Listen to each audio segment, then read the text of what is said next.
The Living Memory Bridge. The problem. Over 55 million people worldwide live with dementia. The tools that exist treat it as a medical and logistics problem with medication reminders, GPS trackers, appointment schedulers, but nobody is solving the human problem. As cognitive decline progresses, families don't just lose their loved ones to memory loss. They lose the shared language, stories, and references that made their relationship unique. A mother forgets her daughter's name but still lights up when she hears Michael Jackson.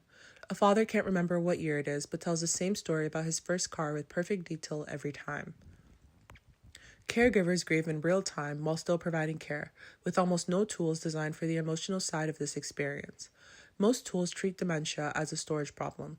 The real problem is a relationship problem. People with dementia and their families are slowly losing their shared language, references, and connection. So we built a system that actively maintains the relationship between both parties as cognitive decline progresses. Memory Bridge was built in response to the Cognitive Load Reduction Challenge. Because we believe dementia represents the most extreme form of cognitive overload that exists. It's not just information overload, it's cognitive loss, the gradual erosion of the very tools people use to process the world. Every principle in the brief applies here in its most urgent form. Simplified language, adaptive communication, calm and dignity-preserving interactions, personalized memory anchors, and support that meets people exactly where they are. We didn't build for the average case. We built for the hardest one. Because if you can reduce cognitive load for someone with dementia, you can reduce it for anyone. So first we start with pre-decline memory harvesting. Before significant cognitive decline, the system conducts gentle conversational interviews to capture life stories, personal preferences, family connections, favorite places, and meaningful moments. These interactions are powered by Azure OpenAI, allowing the system to engage in natural, empathetic conversations. It then builds a personal knowledge graph unique to that individual, storing this data in Azure Cosmos DB for real-time retrieval. Not a photo album, but a living, queryable model of who they are at their best. As the interview progresses, the system summarizes what it's learned about the patient in structured bullet points, simplifying complex personal history into clear, digestible preferences. This is the cognitive load reduction principle in action, taking unstructured conversation and returning it as organized, actionable insight. We integrated Azure Translator specifically to address a reality that gets overlooked in most dementia tools, language. As cognitive decline progresses, patients often revert to their first language or childhood tongue, even if they've spoken English for decades. A tool that can't meet them in that language isn't accessible. Azure Translator detects the language automatically and keeps the entire conversation in the patient's native tongue. No setup, no friction, no moment where they feel lost or corrected. The system becomes an adaptive daily companion. The AI engages the patient daily using their own memories as emotional anchors. For example, you mentioned you love gardening. Did you have a favorite flower? As cognition changes, it dynamically adjusts how it communicates. It simplifies languages, uses familiar references, and guides conversations toward emotionally safe topics based on the patient's state that day. These responses are generated through Azure OpenAI, while Azure AI Content Safety ensures that all interactions remain calm, safe, and non-distressing. On harder days, it becomes more supportive and grounding. It never corrects, never alarms, and never makes the patient feel lost. It meets them exactly where they are, not where they used to be. But this system isn't just for the patient. It also supports caregivers through an emotional intelligence layer. This system privately tracks caregiver stress signals over time, including language patterns, session frequency, and tone. These insights are monitored using Azure Monitor and Application Insights, allowing us to detect patterns and interaction behavior. It provides gentle support through resources, respite nudges, and weekly summaries.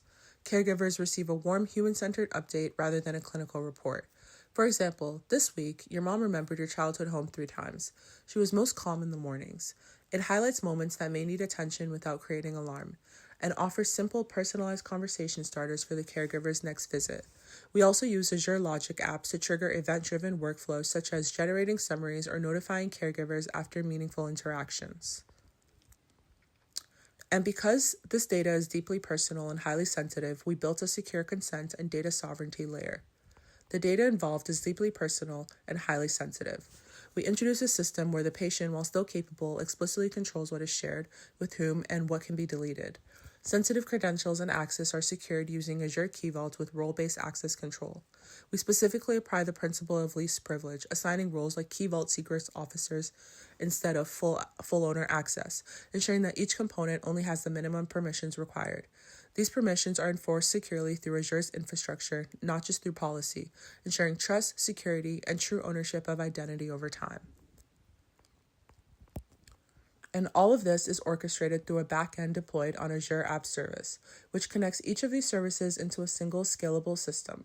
We bring together Azure OpenAI for intelligence, Cosmos DB for memory storage, Content Safety for responsible AI, Translator for accessibility, Azure Monitor for observability, Logic Apps for automation, and Key Vault for secure access control.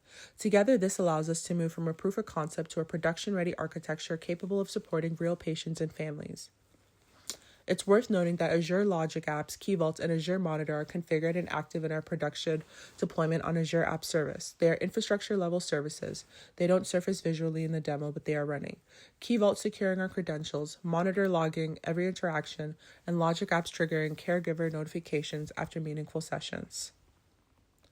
We're not solving memory loss. We're preserving connection. The future expansion. So what you're seeing today is a working proof of concept. As we scale this into a full production system, we would extend the architecture further using additional Azure services. We would integrate Azure AI Speech to enable fully voice-based interactions, allowing patients to engage naturally without relying on text interfaces. We would introduce Azure AI Search to enable retrieval augmented generation over the personal knowledge graph, allowing the system to surface deeper, more contextual memories in real time.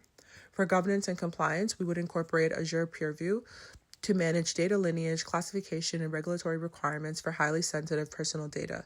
From a security operations perspective, we would integrate Microsoft Sentinel to monitor threats, detect anomalies, and ensure ongoing protection of patient data at scale. And as usage grows, we would further leverage Azure's scalable infrastructure to support real-time personalization across many users simultaneously. Thank you for listening.